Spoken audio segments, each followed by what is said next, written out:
and a pillar of our community. He is a respected member of Legislative Council, Meerut, Saharanpur. He has dedicated his life to the education and the promotion of the knowledge. He is graduate in Sahitya Ratna from the prestigious Sahitya Academy, Sammelan, Prayagraj. It's time to honor his presence and invite him on the stage to grace the stage. Now I request esteemed Principal Ma'am and Director Sir to kindly come forward and felicitate our esteemed guest. I request Sir, please come on the stage and inspire our students and teachers.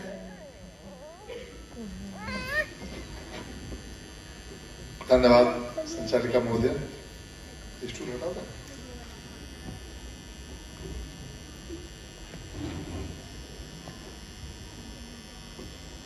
इस संस्था के संस्थापक श्रीमान सतीश यादव जी, हमारे मध्य government inter college के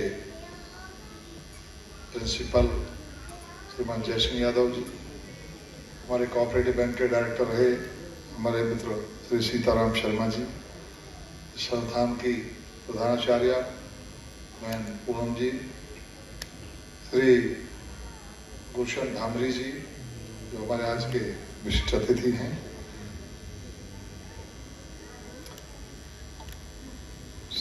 श्री के S Yadav ji, Shri Indrajit Yadav ji, Shri Nagendra Yadav ji, Shri Monika ma'am और हमारे सभी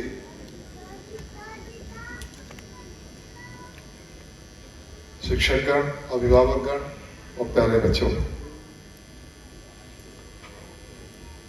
हमने अभी विद्यालय की जर्नी को देखा कि 20 साल की जर्नी में श्री सतीश यादव जी और हमारी मोनिका मैम ने किस तरह से इस संस्था को सींचा है और इस संस्था के बच्चों का प्रशिक्षण किस तरह का हुआ है, वो आपने अभी कार्यक्रमों में देखा होगा।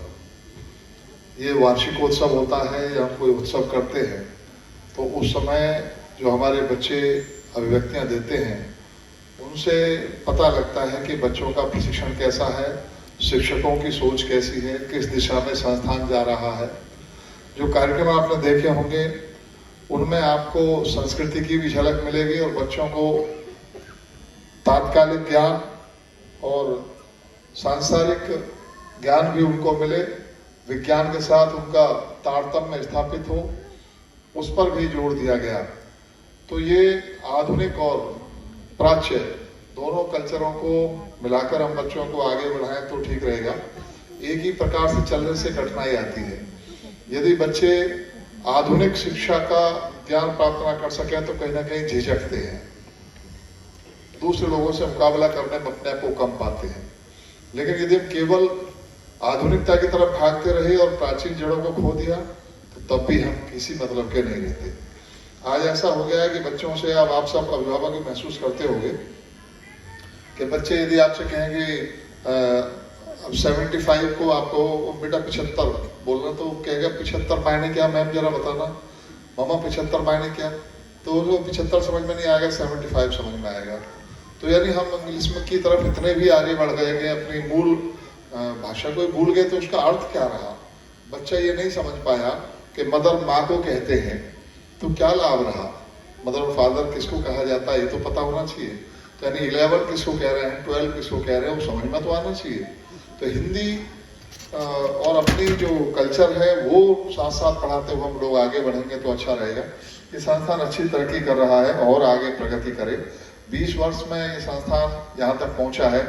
मेरे मन में कल्पना आ रही थी कि अब मैं चाहूँगा कि संस्थान एक और बड़ा रूप धारण करे और आगे और कोई संस्था हमारे सतीश जी स्थापित करें और उस संस्था में फिर मुझे बुलाएं तो मुझे और अच्छा लगेगा कि हमारे और ज़्यादा, क्योंकि पॉपुलेशन भी हमारी दिन प्रतिदिन बढ़ रही है, संस्थानों की भी ज़्यादा आवश्यकता है, बच्चों को भी खुल के जगह मिलनी चाहिए खेलने के लिए और कूदने के लिए। तो एक और संस्था की स्थापना आप सतीश जी करो, मेरी शुभकामनाएं हैं आपको, और उसमें जो सहयोग हम लोगों का अपेक्षित होगा वो आपको मिलेगा। क्योंकि अभिभावक भी सब चाहते हैं कि आपके संस्थान का विस्तार हो और जिस तरह मन लगाकर आप लोग काम कर रहे हो। यदि प्रधानाचार्य 2010 से इस संस्थान में है ना, तो मोनिका जी 2010 से यदि यहाँ संस्थान में फाउंडर मेंबर की तरह काम कर रहे हैं तो इसका मतलब आप दोनों के बीच में तालमेल भी कितना अच्छा होगा और प्रबंध तंत्र हमारे शिक्षकों को सम्मान भी कितना पे कर रहा होगा, उनके महत्व को समझ रहा होगा, तभी कोई लंबे समय तक किसी संस्था के साथ एसोसिएट रह सकता है।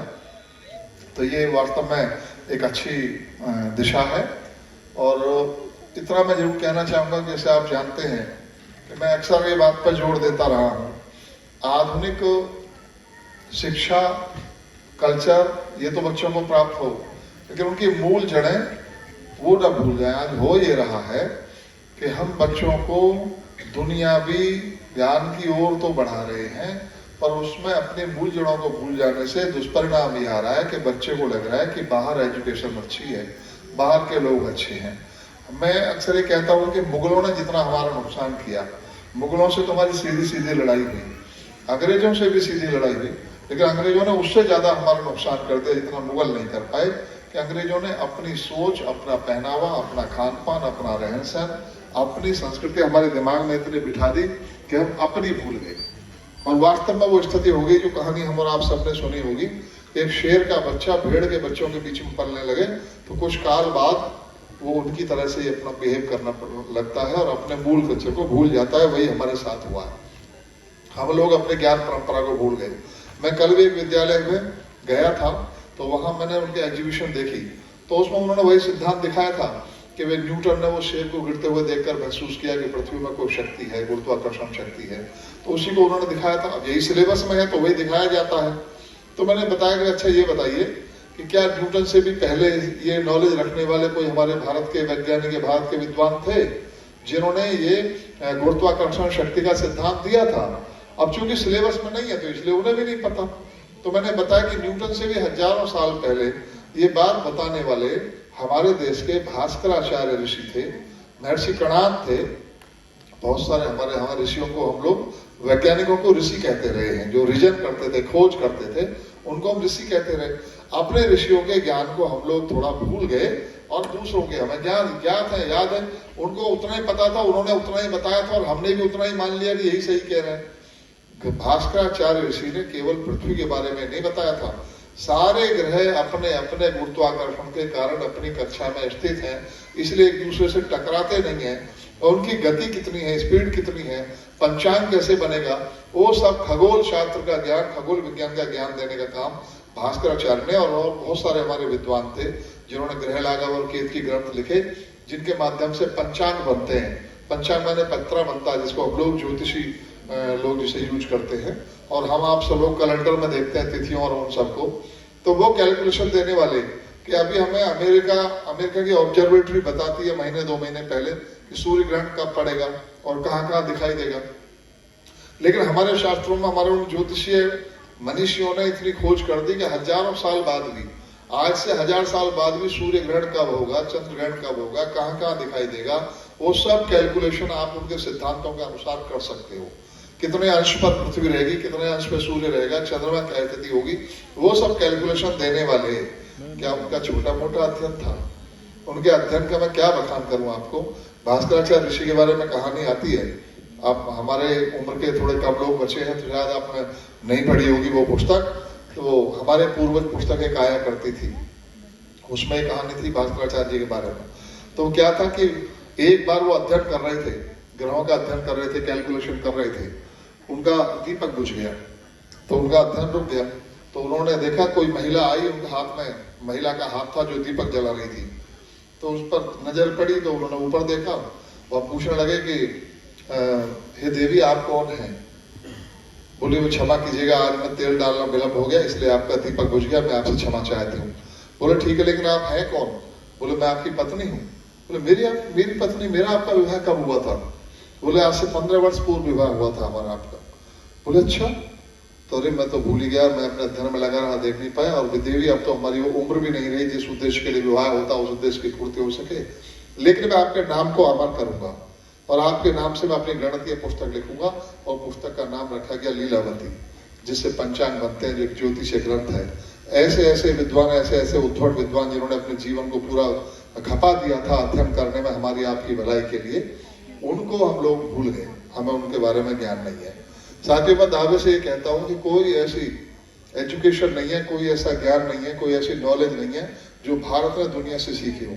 भारत ने दुनिया को सिखाने का काम किया है, इसीलिए भारत विश्व गुरु कहा गया। कोई नॉलेज नहीं है। मैं शिक्षकों का प्रतिनिधि हूँ। 2 कमिश्नरियों के शिक्षकों ने मुझे वोट देकर जिताया, इस संस्थान के शिक्षकों ने भी मुझे वोट दिया। शिक्षकों के बीच में बात बोलता हूँ कि मेरी भी जनरल नॉलेज बढ़ जाएगी। आप मुझे बता दीजिए ऐसी कौन सी नॉलेज है जो भारत ने बाहर से सीखी, भारत के पास नहीं थी, भारत को जानकारी नहीं थी। आज तक कोई जवाब नहीं आया। हो सकता है वे भी ये जानते हैं, लेकिन सिलेबस में जो लिखा वही पढ़ाना है, वही उसको, क्योंकि मार्क्स तो उसी से आएंगे। मेरी कोशिश है कि सिलेबस में वो सब चीजें शामिल हों, और वो मोदी जी ने वो करना शुरू कर दिया कि हमारी भारतीय परंपरा, भारतीय ज्ञान हमारे सिलेबस में आए। उस पर हम लोग बढ़ रहे हैं। साथियों, आप सब लोग कह सकते हो साहब कंप्यूटर तो 50-60 साल पहले आया है, कंप्यूटर की नॉलेज तो थी ही नहीं भारत को। तो मैं आपको बता दूं कि कंप्यूटर की नॉलेज, हमारे सैटेलाइट की नॉलेज, ये सब भारत के पास बहुत पहले थी। थोड़ा सा आप महाभारत काल को पढ़ लो। ये 500-700 साल का कालखंड हमारे देश में ऐसा आया था कि जो बाहर के लोग हम पर आकर हावी हो गए, उन्होंने हमें राजनीतिक रूप से भी और सांस्कृतिक रूप से भी नुकसान पहुंचा दिया। इसलिए हमको लगता है कि शायद हम कुछ नहीं जानते। थोड़ा पीछे मुड़कर देखिए, महाभारत काल की घटनाओं को आप, रामायण काल की घटनाओं को आप ध्यान से सुनोगे तो अपने को समझ में आएगा। रामायण में भी भगवान राम से भी पहले उनके पूर्वज हुए जिनको त्रिशंकु कहते, त्रिशंकु हुए थे। जो त्रिशंकु को विश्वामित्र ने सशरीर स्वर्ग भेज दिया था। तो उस समय आपको ध्यान में आता हो, कथा को आप ध्यान से पढ़िए, आप विज्ञान की दृष्टि से देखिए। आमतौर पर लोग नहीं समझ पाते थे कि स्पेस में एक ऐसा स्थान भी है जहां जाने के बाद न पृथ्वी का गुरुत्वाकर्षण काम करता है, न किसी और ग्रह का गुरुत्वाकर्षण काम करता है। वहां जाने पर व्यक्ति न्यूट्रल हो जाता है, बीच में लटक जाता है, कोई वहां पर ग्रेविटी नहीं होती है।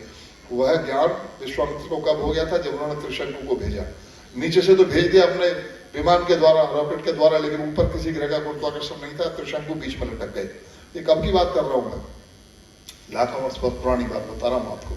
फिर उसके बाद आप महाभारत कालखंड में आ जाओ कि महाभारत काल में हम और आप अभी सैटेलाइट से एक दूसरे को लोकेशन भेजते हैं, तो लोकेशन करीब 10 फीट के सराउंडिंग एरिया की जाती है। लेकिन वो कौन सी लोकेशन थी, वो कैसी लोकेशन थी? जो pin point location Krishna ji ने दी थी अर्जुन को, कि अर्जुन जयद्रथ के पिताजी फलां स्थान पर बैठे तपस्या कर रहे हैं, इनका सर कट के उनकी गोद में ही गिरना चाहिए। और वो लोकेशन देना, और वो गाइडेड मिसाइल को कमांड देना, और उसका सिर कट के उन्हीं की गोद में जाकर गिरना।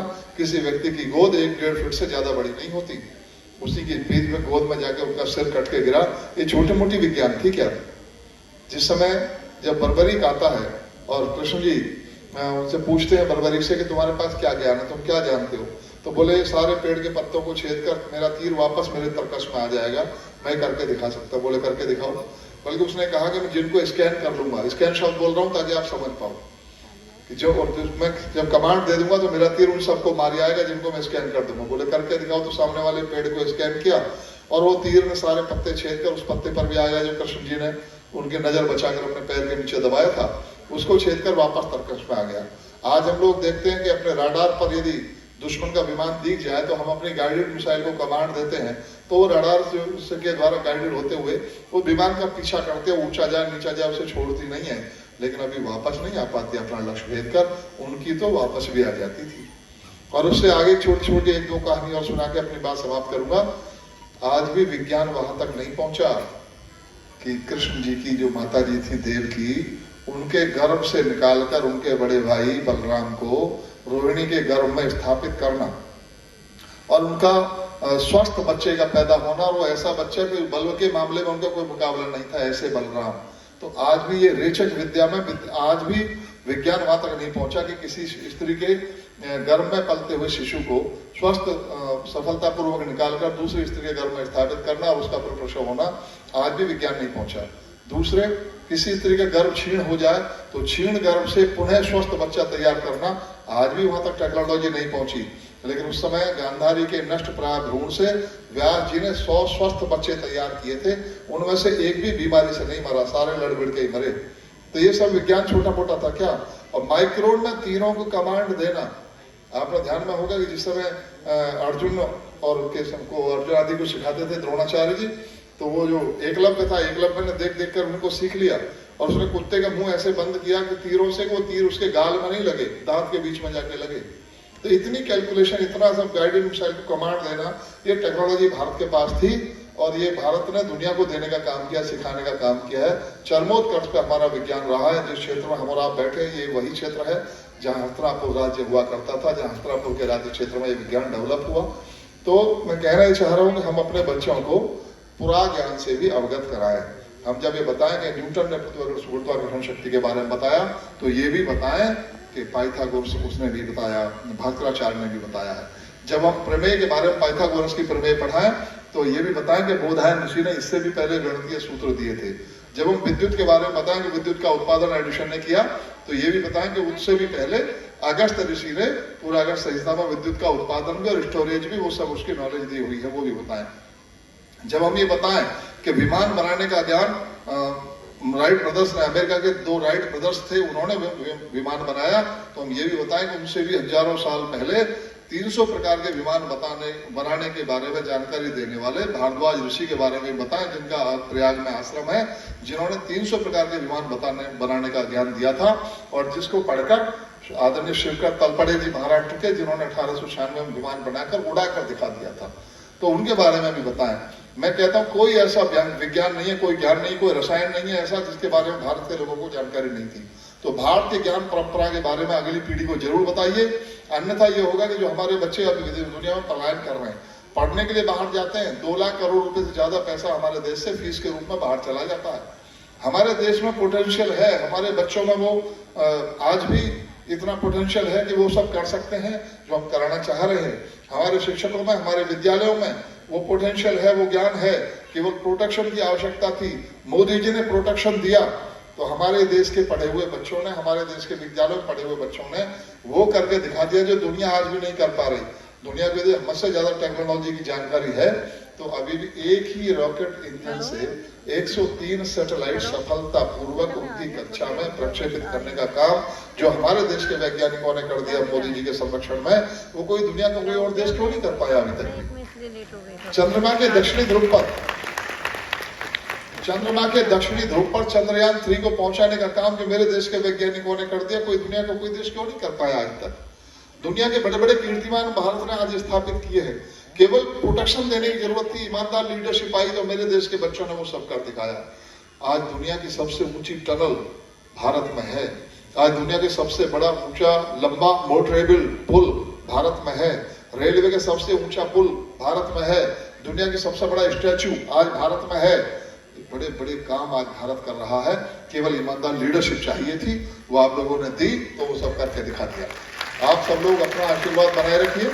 इतना ही मैं कहते हुए बहुत बहुत शुभकामनाएं प्रेषित करते हुए संस्थान को भी, संस्थान के बच्चों को भी, यहाँ से निकलकर हमारे बच्चे, मैं बचपन याद कर रहा था कि जब हम विद्यालय में पढ़ते तो क्या सोचा था, जिस विद्यालय में कभी जाऊंगे तो भी सोचा था, एलुमनाई की बात चल रही थी कि 20 साल बाद के बच्चे यदि यहाँ आए होंगे तो वो सोचते होंगे कि हमने कब सोचा था कि हम कभी इतनी ऊंचाइयां छुएंगे। तो कभी मैंने सोचा था कि मैं जिस विद्यालय में पढ़ रहा हूँ और मैं कभी विधायक बनूंगा, या मैं कभी किसी कोई और ऊंचाई छूंगा, या हमने आपने किसी ने सोचा कि हम इतनी ऊंचाइयां छुएंगे। तो कुछ पता नहीं बच्चों के अंदर क्या छुपा है। आने वाले कल का वैज्ञानिक छुपा है, आने वाले कल का नेता छुपा है, आने वाले कल का प्रोफेसर है, आने वाले कल का वो किस तरह देश को आगे ले जाए। थोड़ा पर्यावरण के बारे में भी उनको गंभीर करते हुए, क्योंकि हमारे बुजुर्गों ने तो हमको वो चीजें दी जिनको हम सो कॉल्ड अनएजुकेटेड कहते थे। उन्होंने पर्यावरण सुरक्षित रखा, नदियां सुरक्षित रखी, वायु सुरक्षित रखी, जल सुरक्षित रखा। लेकिन हमने क्या किया, हमने तो यहाँ पर अपनी ये हालत बना ली कि अब हमारे पॉल्यूशन के कारण विद्यालय बंद होने लगे हैं, सामान्य हमारा जनजीवन नहीं रहा, जनजीवन प्रभावित होने लगा है। हम एजुकेटेड हैं, हम लोगों ने पर्यावरण का नाश कर लिया। और वो हमारे ऐसे थे कि पर्यावरण की ध्यान रखने के लिए पीपल की इसलिए पूजा करते थे कि 24 घंटे ऑक्सीजन देगा, तुलसी की इसलिए पूजा करते थे कि उससे संपर्क में होकर आने वाली हवा जो घर में आएगी वो बैक्टीरिया से मुक्त हो जाएगी, तो इसलिए उसकी पूजा करते थे। वो गऊ की इसलिए पूजा करते थे कि गऊ के दूध में माँ के बराबर ही गुणवत्ता है। किसी भी पशु को आप कुछ भी खिलाओ वो उसके उसमें दूध में आ जाता है, लेकिन गाय ऐसी है कि विषैले तत्व अपने शरीर में लगा लेती है, दूध एकदम शुद्ध देती है। तो वो वैसे पूजना नहीं बनाई। हमारे हिंदू धर्म की तो एक एक परंपरा वैज्ञानिक है, हर चीज के पीछे विज्ञान है। आज मैं कह रहा था, हम सुबह को जब सो के उठते हैं तो कराग्रे वस्ते लक्ष्मी कर मध्य सरस्वती बोलते हैं ना, तो ऐसे करके फिर आंखों से लगाते हैं, यानी 10-5 सेकंड आप बैठ लो। पहले सोकर उठे तो उठने के बाद एकदम नीचे खड़े मत हो जाओ, वरना गिर जाओगे, ब्लड का सर्कुलेशन बिगड़ जाता है। थोड़ी देर बैठ लोगे, ईश्वर को याद करोगे, फिर उसके बाद चलो पृथ्वी को स्पर्श करो कि वह पृथ्वी आप जो है आपके ऊपर में पैर रख रहा हूँ, क्षमा कीजिएगा, तो वो जो या समुद्र वसने देवी पर्वत स्तन मंडल आदि मंत्र है उनको बोलकर पैर छूते हैं, इसलिए ब्लड का सर्कुलेशन सिर की तरफ हो जाता है, फिर शरीर स्वस्थ है, फिर आप चलिए फिरिए। हर चीज के पीछे विज्ञान है, हर चीज के पीछे। तो जो चीजें बताई गई हैं उनको पालन करें, आगे बढ़ें, अपने संस्कृति और अपने परंपराओं को लेकर आगे बढ़ें। इन बच्चों को आप आने वाले कल का ऐसा नागरिक बनाइए जो देश में आज दुर्गति हो रही है कि हमने जो एजुकेशन पाई वो एजुकेशन ऐसी मिली जो केवल उपभोग सिखाती थी। हर वस्तु हमारे उपभोग के लिए है, जल भी, पृथ्वी भी, आकाश भी, पर्वत भी, सब हमारे उपयोग के लिए हैं। धीरे धीरे प्रकृति का नाश कर दिया हमने, उसका दुष्परिणाम हम लोग झेल रहे हैं। आने वाली पीढ़ी और ज्यादा खराब झेलेगी यदि उस पर हमने ध्यान नहीं दिया तो उस पर भी हमारा विद्यालय ध्यान देगा। और ये बात सही कही थी हमारी मोनिका मैम ने कि पुस्तकीय ज्ञान तो आप लोग आज इंटरनेट से भी प्राप्त कर सकते हो, लेकिन जो विद्यालय की गतिविधियों में आकर, विद्यालय में आकर जो आपको संस्कार मिलते हैं, वहाँ सोच मिलती है, जो एक तरह का पल्लवन मिलता है, वो नहीं मिलता। तो इसलिए विद्यालय उस प्रकार को, उस काम को गठित कर सकता है कि आने वाले बच्चों को, हमारे को बेहतर नागरिक भारत के बनाकर भेजे। ऐसी मैं शुभकामनाएं देते हुए संस्थान को अपनी बात पूरी करता हूँ। बहुत बहुत धन्यवाद, सभी को नमस्कार।